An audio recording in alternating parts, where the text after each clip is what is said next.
일단 김수현, 김세론 사건. 자, 이 사건 쟁점이 크게 세 가지 정도 있는 것 같아요. 첫 번째로 김세론 씨가 미성년자 시절에 연애를 했다. 자, 거기에 법적, 도덕적으로 문제가 있느냐라는 부분이 또 다퉈지고 있고요. 그리고 이 김수현 씨가 공동 대표로서 골드 메달리스트라는 그런 기획사를 운영했잖아요. 그 기획사의 1호 소속 연예인이 김세론 씨기도 하고요. 근데 김세론 씨가 과거에 음주운전 사고를 내고 7억을 빌렸습니다. 예, 김성창님 안녕하세요. 예, 7억을 빌렸는데 그 부분에 관해서 채무를 요청하는 내용의 카톡이나 그런 부분이 세롬님 제가 설명해드리겠습니다. 7억을 변제를 요청한 사실이 있었는데 그게 변제 압박이냐, 그리고 그렇게 변제를 요구하는 것이 부당하냐, 자, 이런 얘기도 조금 나눠볼 것이고요. 그리고 지금 김수현 씨 같은 좀 대형 거물이잖아요. 거물 연예인들. 특히나 뭐 중국이나 뭐 이런 동남아에서 인기가 굉장히 많고 한국에서도 광고 시장에서 굉장히 주가를 높이 달리고 있는 사람인데, 자, 이미지 손상이 있었잖아요. 그러면 보통 이런 CM이나 광고 계약 같은 경우 체결하게 되면은 이미지 손상이 될 경우에 위약금을 배상한다. 네, 홍기영님 안녕하세요. 홍기영님, 제가 그 지난 시간에 너무 빨리 나가가지고 인사도 못 드리고 나가서 죄송합니다. 오늘은 인사하고 나갈게요. 예, 지금 언론에서는 광고사에 김수현이 물어줘야 될 액수가 240억에 이른다, 이런 얘기들이 나오고 있습니다. 과연 김수현이 이번 사건으로 인해서 광고사에다가 위약금을 200억이 넘게끔 물어줘야 되는지. 예, 뚜레쥬르도 광고 다 내렸죠. 보통 위약금 같은 경우에는요, 그 계약금의 2배에서 3배 정도 이렇게 달고 있거든요. 많게는 10배까지도 달긴 하는데, 그래서 지금 광고 계약비하고 비교해가지고 이렇게 물어줘야 되나 반드시. 그 부분도 제가 얘기를 한번 좀 해볼게요.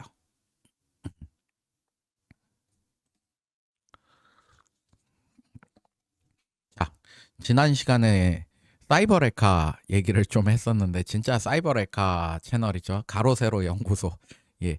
그 김세론 씨의 유족들이 가로세로 연구소를 통해 가지고 지금 쭉 뭐 사진들이나 문자 메시지나 그런 부분들을 공개하고 있습니다. 자, 이게 이번에 공개된 사진들이에요. 자, 망인이 생전에 굉장히 예쁘셨네요. 네. 자, 여기서 법적 문제부터 조금 살펴보면 이 김수현 씨가 1988년생이에요. 저보다 6살 어리네요. 저보다 6살 어리니까 38 지금 나이 정도 됐겠네요. 그리고 김세론 씨는 2000년생이에요. 띠동갑. 이거 완전 능력자 아닙니까? 네. 자, 이런 상황에서 유족분들은 이렇게 주장하고 있습니다. 이 두 명이 2015년부터 2021년까지 자, 6년간 교제를 했다. 근데 2015년에 김세론은 만 15세였다. 그리고 김수현님 쪽에서는요, 김세론이 성인이 된 이후부터 연애를 했고 그 기간은 2019년에서 2020년 사이다. 우리는 이 기간에만 연애를 했다라고 하면서 지금 반박 자료를 내놨는데, 여기 보시게 되면 이 사진, 이 우측 위쪽 사진에서 그 김세론 씨가 요 밑에 입은 티가 나옵니다. 이게 나이키 티인데 이 나이키 티를 보게 되면 이게 여기 보이시나요? 2019년 6월에 처음으로 등록이 됐었다. 자, 티셔츠가 이때 등록이 됐으면 저 티를 찍고 같이 사진을 찍은 것은 2019년 이후가 아니냐. 그렇기 때문에 저렇게 정답게 애인이 된 것은 그 후로 봐야 된다라고 지금 주장을 하고 있습니다. 김수현 나이가 더 많다는 얘기도 있어요. 맞아요. 저도 오늘 나무위키에서 나이 보고 지금 설명드리는 건데 조금 더 많을 수도 있겠죠. 연예인들 뭐 보통 2-3살씩 나이 많이 내리니까요. 자, 근데 어느 쪽 말이 더 신빙성이 있어 보이나요? 제가 봤을 때는 저쪽이 그 김세론의 유족 측 주장이 더 신빙성이 있어 보여요. 왜냐 그러면 김수현 씨 같은 경우에는 처음에 아예 그 부정을 했었습니다. 연애 사실조차. 그러다가 이 사진이 나오니까 그제서야 인정을 한 것이잖아요. 그렇기 때문에 제가 봤을 때 이게 조금 믿기가 어렵지 않나. 그리고 또 1호로서 그 김세론을 1호 소속 연예인으로서 자기 기획사에 받아들였는데 그 시기도 굉장히 빨랐었죠. 해서 미성년자 때부터 사귄 것이 맞지 않을까 하는 생각을 갖고는 있습니다. 자, 근데 여기서 법적으로 문제되는 게 뭐냐면요. 우리 미성년자 의제 강간죄들 있잖아요. 그게 뭐냐면, 자, 여기 형법을 보게 되면 만 13세 미만의 사람에 대해서는 간음 또는 추행을 한 자는 강간죄에 의해서 처벌한다고 돼 있습니다. 그리고 여기 2항에 보면요. 13세 이상에서 16세 미만의 사람에 대해서 간음 또는 추행을 한 사람도 같은 죄로 다스린다. 이렇게 돼 있어요. 근데 두 번째 것 같은 경우에는 2020년 5월 19일에 이게 신설이 됐어요.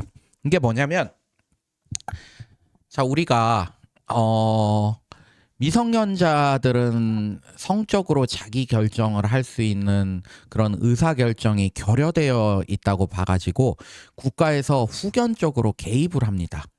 그래가지고요, 13세 미만, 우리 초등학교 졸업하기 전 정도 되죠.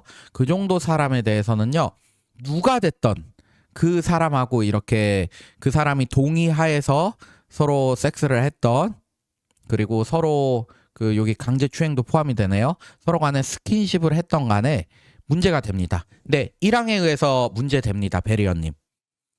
다만 형사 처벌 형사 미성년자, 우리 뭐라고 하죠? 그것을 형사 미성년자를 촉법소년이라고 하죠. 촉법소년에 해당하면 처벌받지는 않겠죠.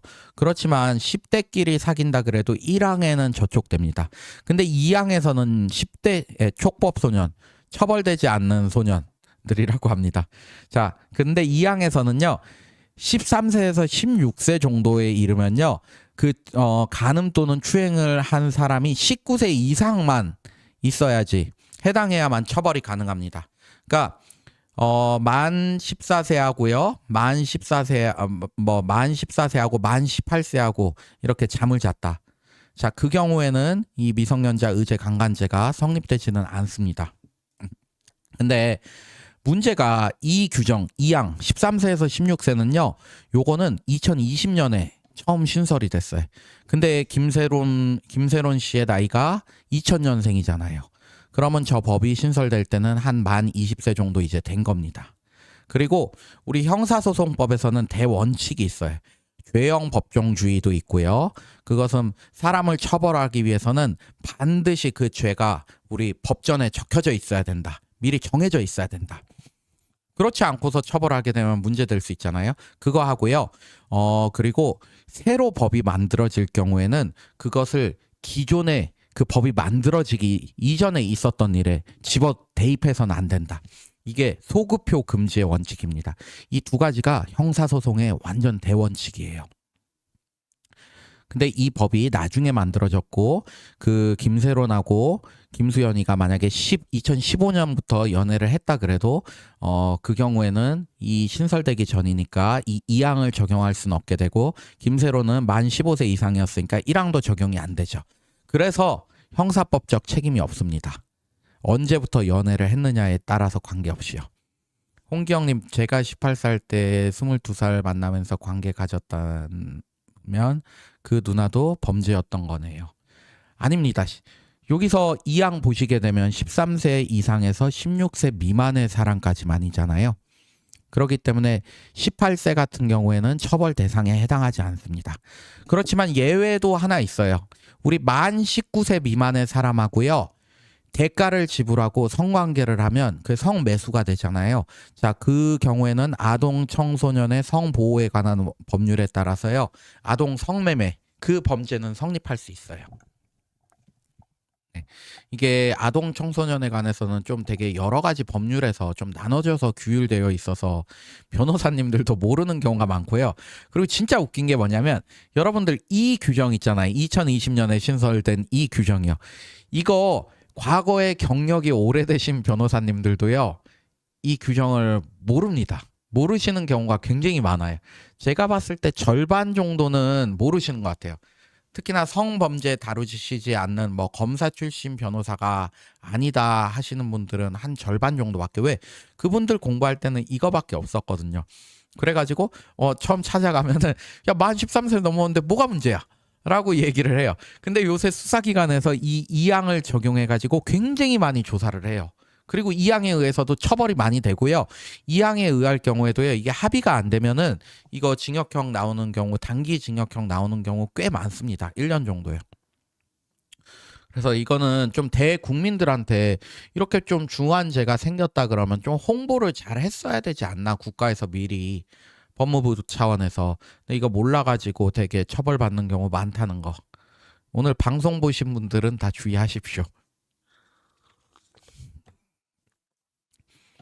예, 맞습니다. 베리어님. 해당 일이 발생하던 시기에요. 형사에서는 범죄일, 일시에 그게 법으로서 미리 정해져 있고요. 그게 발효가 되어져 있어야 됩니다. 그래야만 처벌을 할 수가 있어요. 네. 자, 그래서 법적으로는 전혀 문제가 없을 것 같은데요. 2015년부터 만났던 김수현이 얘기하던 2019년부터 만났던 차이는 없겠죠. 자, 근데 이 부분은 되게 갑론을박이 있는 것 같아요. 김세론 미성년자 시절에 연애했는데, 자, 이거는 도덕적으로 문제가 있지 않냐. 유족 측이 주장하는 김세론의 나이는 15세, 김수현은 27세. 27세면 군대 갔다 온 청년 해당하겠죠? 그리고 15세면 중딩이잖아요. 여러분들 15살 때 생각해 보세요. 얼마나 어렸어요. 자, 중딩의 연애. 그래서 요거 가지고는 또 되게 말들이 많은 것 같아요. 미성년자를 이렇게 27세 청년이 만나도 된다, 안 된다, 오히려 위너다. 야, 이것은 진짜 문제가 있는 만남이다. 그렇기 때문에 이건 충분히 사회적으로 비난을 받아도, 지탄을 받아도 무방한 일이다, 이렇더라고요. 여러분들 의견은 어떠십니까? 근데 27세, 15세를 만난다. 야, 저는 좀 되게 성숙한 여자분들이 좋아가지고, 이때 우리 군대 갔다 와서 이제 졸업할 때잖아요, 대학교. 이 시기쯤 되면은 풋풋한 친구들이 저는 되게 좋았던 것 같아요. 대학교 이제 1학년, 2학년 그런 친구들, 약간 학교를 들어왔는데 화장을 처음 해가지고 엄마 화장품을 가지고 약간 장난을 해서 메이크업을 하고 수업 시간에 출석을 한 것 같은 그런 인상들, 그때 되게 귀여웠던 것 같고, 오히려 군대 가기 전에는 되게 그 졸업반 성숙한 누나들 있잖아요. 정장, 이제 오피스룩 같은 거 딱 입고 타이트하게 입고 향수 냄새도 딱 풍기면서 화장도 메이크업도 되게 잘하고, 물론 지금 봤을 때는 그 졸업생들의 메이크업도 어색하긴 하지만 저는 그랬던 것 같아요. 20대 때 10대를 만나는 건 애기처럼 느껴지고 30대 때는 20대 만나면 좋죠. 그래요. 자, 근데 이게 어떤 의견들이 있냐면, 자, 이게 도덕적으로 문제가 된다 측에서는요. 야, 미성년자가 오당님 안녕하세요. 오당님 얼마 전에 요새 고민 많으시다고 글 남겨주셨더라고요. 제가 답변 드리려고 했는데 어떤 고민인지 오늘 남겨주시면 답변 좀 드릴게요. 이게 미성년자를 도덕적으로 만나면 안 된다라고 하는 쪽에서는 이렇게 얘기하죠. 자, 미성년자들의 판단 능력이 되게 낮다. 성적인 자기 결정권이나 우리 뭐가 또 문제되죠? 음주하는 거예요. 그리고 생활 문화 이런 것도 있잖아요. 우리가 어떻게 학생들 같은 경우에는 조금 규칙적인 생활 패턴을 유지해야 하고 해야 되는데, 어른들 같은 경우에는 또 자기 멋대로 좀 생활하잖아요. 자, 그런 생활 문화를 유지를 해야 되는데 거기에서 부정적인 영향을 좀 받을 소지가 많다. 라는 얘기도 있어요. 근데 저는 그런 얘기도 있고요.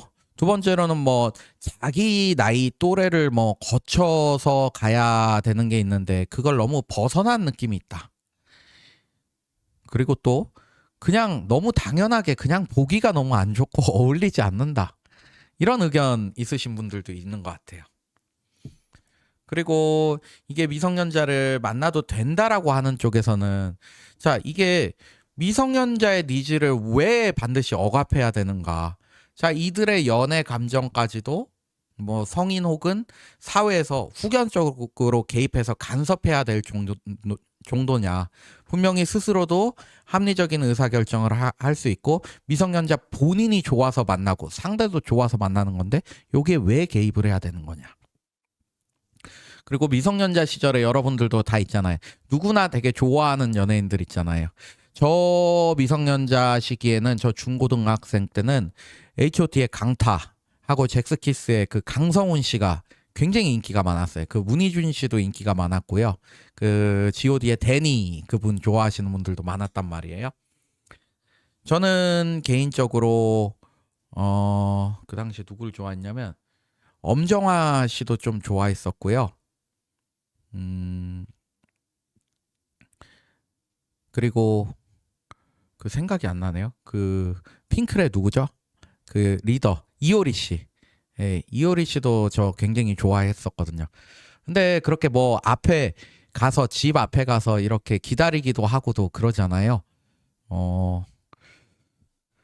근데 그렇게 자기가 좋아하는 사람들하고 연애를 할 수 있다 그러면 얼마나 해피하겠어요. 이게 살면서 언제 한번 내가 정말로 내 우상으로서 좋아하는 사람하고 만날 수 있을지도 모르고 스쳐갈 수 있을지도 모르는데 이렇게 다들 인생을 행복하게 살라고 하는데 김세론 씨 같은 경우엔 본인이 진짜 좋아했던 팬으로서 좋아했던 그런 사람을 만나는 것인데 그걸 비난할 수 있을까라는 생각도 들고요. 그리고 장우혁 씨도 인기 많았어요. 맞아요. 네. 알겠습니다. 오당님. 하고 그리고 또 김세론 씨 같은 경우에는 되게 아역 배우로서 아주 빠르게 사회생활을 시작했잖아요. 그 부분에 있어서 김수현 씨는 이 당시에 스타였고 한다 그러면은 되게 여러 부분에서 스타가 어떻게 자기 생활을 해야 되는지 그리고 자기 관리를 하고 뭐 매니지먼트에서는 어떻게 계약상 자기 권리를 주장하고 뭐 그런 부분에 있어서도 되게 도움이 될 것 같기도 해요. 오늘은 김세론 사건하고요. 이재명 엔비디아 사건 그리고 윤석열 탄핵 심판 사건 다룹니다. 자, 근데 제가 봤을 때는 저는 크게 상관은 없다고 보여요. 도덕적으로. 저는 뭐 여기서 제일 문제되는 게 이들이 플라토닉 사랑만 했겠냐. 이 되게 육체적인 사랑도 하지 않았을 것 같냐. 그리고 이렇게 어린 시절부터 하면은 술 먹고 할 텐데 그게 바람직하냐라는 좀 비판들이 많더라고요. 근데 제 개인적으로는 저는 12살 때 첫 번째로 성경험을 했었어요. 저는. 그리고 저는 술을 처음 먹은 것은 중3 때였어요. 그리고 제가 고3 때 학교를 왜 다니는지를 몰라가지고 제가 자퇴를 했어요.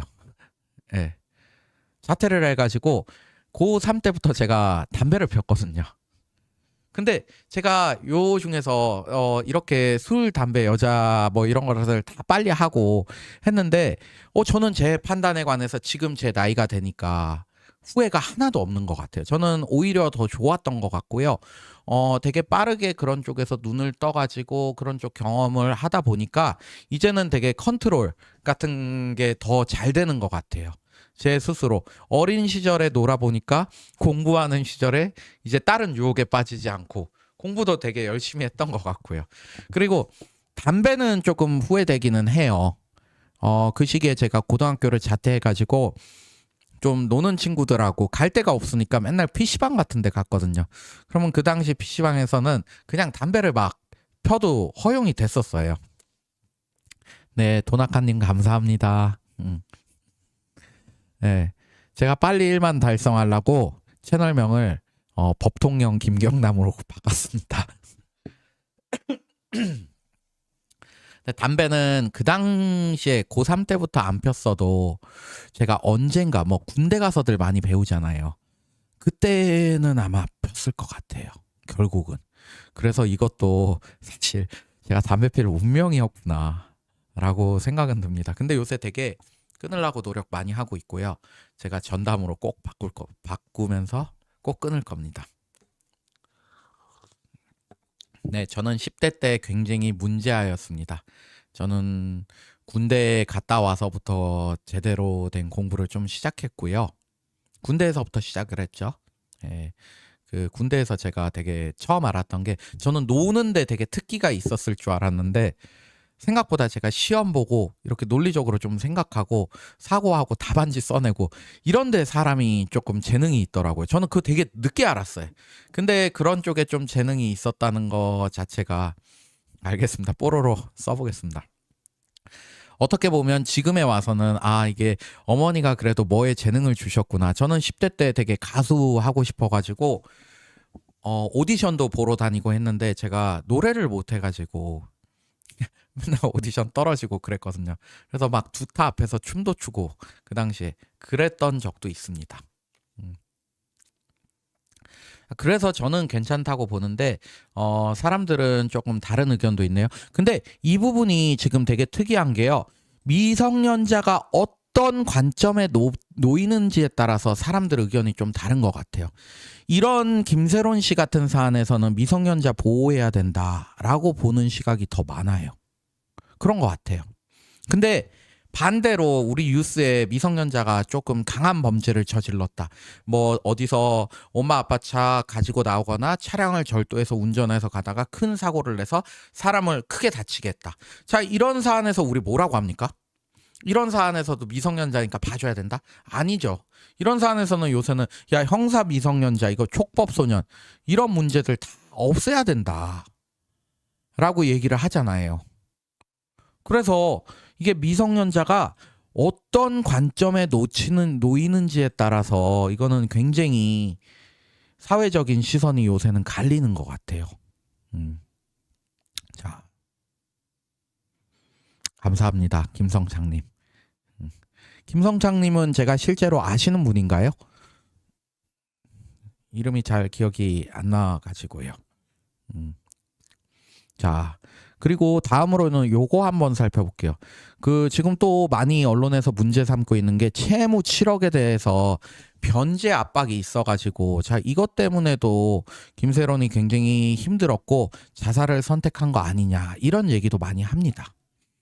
근데 이거 알아보려 그러면 우선 김세롬이 채무를 부담하게 된 이유부터 조금 알아야 될 것 같아요. 김세롬 못된 사람을 넘어 무서운 사람. 오당님 그렇게 보시네요. 오당님은 되게 좀 제가 봤을 때 약간 조금 감정적이고 되게 정서적인 것을 조금 중요시하시는 좀 그런 부분의 성격을 가지고 계신 것 같이 보이긴 합니다. 예. MBTI I 맞으신가요? 자, 그게 김세론 씨가 2022년 5월이에요. 그때 서울 강남에서 차를 몰았는데 혈중 알코올 농도가 0.227이었어요. 0.227은 어느 정도냐면요. 그냥 만치예요. 거의 꽐라에 가깝습니다. 꽐라? 꽐라까지는 모르겠어요. 술 잘 드시는 분들은 0.227 먹고도 되게 온전하게 판단하고 다 얘기하고 하는데 0.227이면 만치 상태는 맞는 것 같아요. 그 상태로 운전을 하다가 변압기를 들이받았어요. 그래가지고요, 그 지역하고 인근에 4시간 반 동안 전력 공급이 차단돼가지고요, 식당들에서 되게 밤 시간이었거든요. 그래서 되게 손해를 많이 봤어요. 그래서 이 사람이 그 식당들이나 전력 그거 나가가지고 그렇다 그럼 지자체 변압기 수리비도 내야 되고 그 사고로 인해서 또 손해본 식당 업주한테도 또 손해배상을 해줘야 되고요. 예. 그리고 또 광고 본인이 이렇게 찍고 있던 광고 드라마 있었다 그러면 거기에 위약금까지 내야 되는 상황이잖아요. 그 금액이 7억 정도 됐어요. 근데 김세론이 돈이 없었던 거예요. 그래서 자기 소속되어 있던 회사가 골드 메달리스트죠. 거기에 공동 대표가 김수현이었고요. 김수현 씨한테 오빠 이거 7억만 나 빌려주세요 한 거예요. 그래서 그 돈 갖다가 변제를 하고 나온 거죠. 그렇게 해서 7억 원의 채무가 생겼어요. 자, 근데 이게 미리 갚기로 한 채무인지 이것도 되게 중요한 것 같아요. 여기 한번 이게 문자 메시지들인데 한번 볼게요. 제가 이거 보시면 대충 감이 오실 거예요. 보이시나요? 오빠, 나 세론이야. 내용 증명서 받았고 소송한다고 나한테? 시간을 넉넉히 주겠다고 해서 내가 열심히 복귀 준비도 하고 있고 매 작품에 몇 %씩이라도 차근차근 갚아 나갈게. 안 갚겠다는 소리 아니고 당장 7억을 달라고 하면 나는 정말 할 수가 없어. 안 하는 게 아니라 못 하는 건데 꼭 소송까지 가야만 할까? 나 좀 살려줘. 부탁할게. 시간을 주라. 자, 이렇게 되어 있습니다. 이거 보시면은 갚기로 했다라는 얘기들이 나오잖아요. 해서 공짜로 빌려준 거는 아닌 것 같아요. 그냥 준 거는 아니고 빌려준 거 아닐까 하는 생각이 듭니다. 자, 그리고 밑에도 보면요. 골드 메달리스트의 법률 대리인 김종복 변호사다. 야, 내용 증명에 대해서 지나친 걱정하시고 계신데 걱정하지 말라. 어차피 변제 일정에 관해서는 우리 김세론 배우님의 사정이 허락하는 범위 내에서 합리적으로 우리가 대처하겠다라고 요렇게 또 메시지가 갔습니다. 감사합니다. 자, 그래서 여기서는 이거는 미리 갚기로 약속한 채무는 맞는 것 같아요. 그리고 김세론 씨가 이 채무로 얻은 이익도 좀 살펴봐야 될 것 같아요. 지금 왜 이걸 보냐면 언론들에서는 지금 뭐 김수현이 돈을 굉장히 잘 버는 사람인데 굳이 김세론한테 자기가 사귀었던 사람인데 7억을 그렇게 받기 위해서 압박을 할 필요가 있었냐? 그거 그냥 면제해주면 되는 거 아니냐? 이거 나쁜 사람 아니냐? 그렇게 얘기하시는 분들이 있어요. 그래서 김세론 씨가 이 7억에 관해서 얻은 부분을 제가 좀 얘기를 해드리면 1심에서 음주운전으로 벌금이 2천만 원 나왔어요. 근데 음주운전 수치가 그때 0.227이었고요. 그리고 또 변압기도 들이받았고 그 사고로 인해서 되게 주변에 영업 손실을 보는 피해가 많았어요. 4시간 반 동안이나 정전 났죠. 그래서 이거는 원칙적으로 저음주 수치라 그러면 이거는 징역형이 나올 수도 있는 범죄인데 거기서 저 7억 원으로 변제를 했잖아요. 자, 그렇기 때문에 벌금이 2천만 원밖에 안 받았어요. 만약에 이거 실형 받았다 그러면 김세론 씨 한 뭐 10개월에서 1년 반까지 이렇게 살았을 확률이 꽤 될 것 같아요. 그리고 두 번째로 이거 무이자로 빌려준 것 같아요. 제가 보니까 7억 얘기만 나오지 달리 이자 얘기는 안 나오거든요. 근데 여러분들이 어디서 7억 지금 필요해요. 근데 은행 가서 빌리려고 해봐요. 7억 빌리실 수 있는 분이 있나요? 쉽게 잘 안 빌려질걸요. 저도 신용담보 단순 신용으로만 7억 빌릴 수 있을지는 잘 모르겠어요. 뭐 담보대출까지 낀다 그러면 가능하겠죠. 근데 되게 급한 상황인데 돈을 못 빌리면 3금융권이나 사채로라도 돈을 빌려야 되잖아요. 깜방 안 가려면요. 그러면 뭐 이자가 10%만 돼도 1년에 7천만 원이고 지금 뭐 2022년에 사고 났으니까 지금까지 오면은 한 1억 4천원부터 2억 정도까지 이자를 갚아야 되잖아요. 이것도 엄청난 겁니다. 네. 그래서 이렇게 무이자로 자기가 정말 필요할 때 돈을 빌려줄 수 있는 거 이 자체만 놓고 봐도 저는 김수현 씨가 오히려 되게 호혜를 베풀어 준 것이 아닌지. 근데 언론에서는 이런 부분들은 다 외면하고 지금 김수현 돈 많은데 이거는 너무한 거 아니냐. 자, 그렇게만 좀 보는 것 같아서 저는 조금 아쉬워요. 그래서 그리고 이게 채무 변제 요청이 문제인지 이 부분을 조금 다뤄보면 어 일단 첫 번째로 미리 갚기로 좀 정해놓은 채무죠. 두 번째로는 이거는 김수현의 개인 자산하고는 조금 무관한 것 같아요. 여기 밑에서 문자 내용도 보면 저는 골드 메달리스트의 법률 대리인 김종복 변호사다라고 하고 이것도 소속사에서 빌려줬다고 기사가 나옵니다. 자, 김수현의 재산과는 무관하게 소속사에서 빌려준 것으로 보이고요. 이 채권 함부로 면제해주면요. 배임죄입니다. 회사에서 배임죄 걸립니다.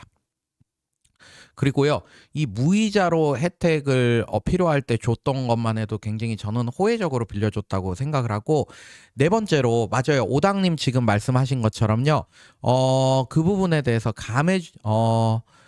시간을 좀 달라는데 너무 강압적으로 한 거 아니냐. 근데 소장을 제출해도요, 김세론 씨가 돈이 없잖아요. 그러면 소장을 제출한 거 그 이상도 이하도 아닙니다. 단순히 그냥 문건이 간 거예요. 우리가 소송할 때 제일 중요한 게 뭐냐면요, 판결문 받았다고 해서 중요한 게 아니고 그 판결문을 가지고 강제 집행을 할 수 있느냐가 정말 의미인 거예요. 김세론 씨 같은 경우에는 저 재판에 안 나가도 7억은 인정이 돼요. 근데 김세론 씨의 재산이 없어요. 또는 재산에 관해서 집행이 있다 그래도 김수현 측에서 집행을 밀어주잖아요. 그럼 통장에 차압 들어오거나 부동산에 차압 들어오거나 이런 게 없어지잖아요. 그리고 지금 이 밑에 문자 보면은 우리가 뭐 법적 대응은 하지만 언제든지 김세론 씨의 일정에 맞춰가지고 조금 해주겠다, 요렇게 또 얘기를 하고 계십니다. 그렇기 때문에 이게 김세론 씨한테 너무 강압성을 띈다라기보다는 이거는 필요한 법적 절차는 취하되 강압적으로 하기보다는 사정을 이해해 주겠다라고 이렇게 설명을 제가 봤을 때는 해준 것 같아요. 우리 법조인들도 그렇고요. 항상 협의나 이렇게 소송 진행 전에 이렇게 굉장히 유하게 얘기해 주는 경우가 되게 드문 것 같아요. 그렇기 때문에 저는 실제 법적으로 볼 때 받을 사람 개인적에서는 압박을 느끼는 거지 실제 법적으로 볼 때 강압은 아닌 행위.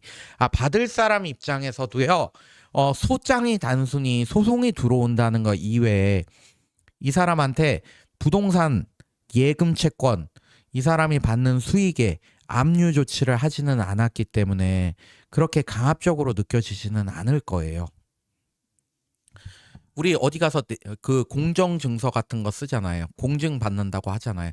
그것과 크게 다른 의미가 있을까라는 생각이 들고, 김세론 정도면 본인도 변호사하고 얘기해가지고 내가 돈이 없으면 이 채무를 어떻게 갚아야 되는 거죠? 충분히 얘기해봤을 것 같아요.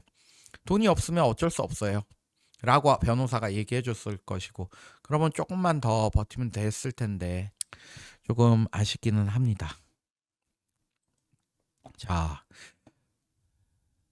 마지막으로 요거 한번 살펴볼게요. 요거 되게 중요한 쟁점 같아요. 김수현 측이 광고사에 거액의 손해배상금을 물어줘야 하나. 통상 광고, 드라마 계약서, 자, 이런 데는 이미지 손상으로 인한 위약금 조항이 있죠. 왜냐 그러면 광고사에서도 거액 주고 이거 하는데 그 사람 저기 이미지 손상 있어봐요. 그러면 그거 뭐 아무런 의미 없이 돈 날리는 건데 오히려 이거 불매운동 생기고 하게 되면, 그래서 적은 경우엔 2~3배, 뭐 많게는 10배 정도씩 이렇게 위약금, 광고비에 곱하기로 위약금 걸어놓죠. 근데 이 사진이 좀 되게 의미가 있는 게, 여러분들 2월 28일 날 이거 찍은 거예요. 근데 여기 보이시죠? 홈플러스 써져 있잖아요. 홈플러스 지금 법적으로 지금 문제 있어서 회생 파산 들어갔잖아요. 얼마 전에요. 근데 이 김수현이 또 홈플러스 광고를 찍어가지고 둘 다 아주 법적으로 난감한 상황에 처해 있는 게 좀 되게, 이 광고를 찍은 게 아이러니컬합니다. 홈플러스는 이 김수현한테 이 광고 이 위약금 청구해가지고 그 돈 가지고 회생파산금 마련하려나요? 네, 궁금합니다. 네, 맞아요. 그리고 언론사들에서는 지금 이 위약금을 김수현이 지금 광고 드라마 찍어놓은 거 보면 한 80억 정도 찍어놨다. 그렇기 때문에 한 3배 정도 보면 240억 정도 위약금 배상을 해줘야 되는 거 아니냐, 이렇게들 예상하고 있어요. 근데 되게 중요한 게 이 부분이에요. 우리 법원이요, 당사자에게 귀책 사유 없는 부분에 관해서는 손해배상 책임을 인정해주지 않는 것이 원칙입니다. 네. 이게 뭐냐면 귀책 사유라는 것은요, 고의 또는 과실이에요. 내가 예를 한번 들어볼게요. 제가요, 제 집을 팔아야 돼요. 팔았어요, 누군가한테. 근데 그 집이 제 과실이 아니라 옆집에서 전기를 잘못 사용한 과실로 인해서요, 옆집에서 불이 나가지고요, 제 집을 홀라당 다 태워버린 거예요. 자, 그런 경우에는 손해배상 책임을 지지 않습니다. 또 뭐가 있죠? 그런 불가항력적인 요소들 있잖아요. 자연력, 해일, 지진, 화산 폭발, 전쟁 뿐만 아니라 우리 일상에서도 계약 관계에서도 이런 문제들 많이 생길 수 있어요. 내가 책임질 수 없는 사정에 의해서 일어났을 때는 손해배상 책임을 면하는 것이 원칙이다. 고의나 과실도 없을 때는. 예, 맞아요. 오당님, 여론이고 분위 충격으로 무너지기 시작했다. 맞습니다. 유가족 측에서 왜 그런 문제 제기를 하고 있는지도 제가 조금 이따 조금 다뤄볼게요. 자, 그래서 김수현 씨 같은 경우에는 요 법원에서 귀책 사유가 있다고 볼 것인지 없다고 볼 것인지에 관해서 되게 결론이 다 달라질 것 같은데 제가 봤을 땐 충분히 다퉈볼 소지가 있을 것 같아요. 일단 이 연애행위가 김세론하고 연애행위가 있었던 게 이 광고 계약을 하기에 수년 전 일이에요. 그리고 두 번째로는 법적으로도 이게 미성년자 의제인 강간같이 법적으로는 문제가 없습니다. 도덕적으로는 다르게 볼 사람들이 있을 수 있지만 법적인 측면에서는 문제가 없고요. 그리고 도덕적 측면에서도요. 다르게 볼 여지. 그러니까 김수현을 되게 옹호해서 볼 여지가 있기 때문에 비난 가능성이 아주 높다고까지는 얘기는 하기는 좀 어려울 것 같아요. 그리고 네 번째로는 이 김세론이 죽은 것은 사실이지만 그것이 김수현 때문에 죽은 것은 아니잖아요. 자신의 내적으로 부분에 갈등이 있고 자신의 외적 상황이 어려워서 결국 본인이 죽음을 선택한 것이고 그 과정에서 되게 죽고 나서 꽤 상당한 시일이 흐른 후에 유족들이 김수현의 문제를 이제 제기를 한 것이죠. 하기 때문에 이 죽음이 김수현의 때문에 죽었다고 보기는 어렵고 김수현이 죽고 나서 이 유족들한테 조금 그런 폭로에 말렸다고 보는 것이 더 맞겠죠. 그리고 이 7억 채무 부분에 관해서도 이 변제 부분에서도 되게 강압성이나 그런 부분은 뛰지가 않는 것 같아요. 오히려 7억 원을 이렇게 무이자로 대여해 준 부분을 되게 호혜적으로 조금 봐야 되지 않을까 합니다. 결국 김수현이 여기서 유일하게 컨트롤할 수 있었던 영역이 그 미성년자와의 연애 문제인데, 자, 이거는 조금 위약금을 주기에는 너무 지극히 개인적인 영역이 아닐까라는 생각이 저는 듭니다. 그래서 우리 법원에서도 이게 굉장히 이미지 손상은 있었지만 귀책 사유를 다퉈볼 수 있는 아주 조금 소수의 케이스가 되지 않을까. 의미 있는 케이스가 되지 않을까. 우리 연예인들 마약하게 되면 그런 거는 빼박입니다. 위약금 다 물어줘야 되죠. 근데 이거는 법적으로도 안 걸리잖아요. 해서 이미지 손상이 있었지만 그게 컨트롤할 수 있느냐, 귀책 사유가 있는 위약금을 물어줘야 될 그 정도까지의 이미지 손상이냐, 그 부분이 다퉈질 겁니다, 결국. 자, 유가족 측에서는요, 제가 봤을 때 일단 이럴 거예요. 첫 번째로는 굉장히 억울하다 감정이 있을 거예요.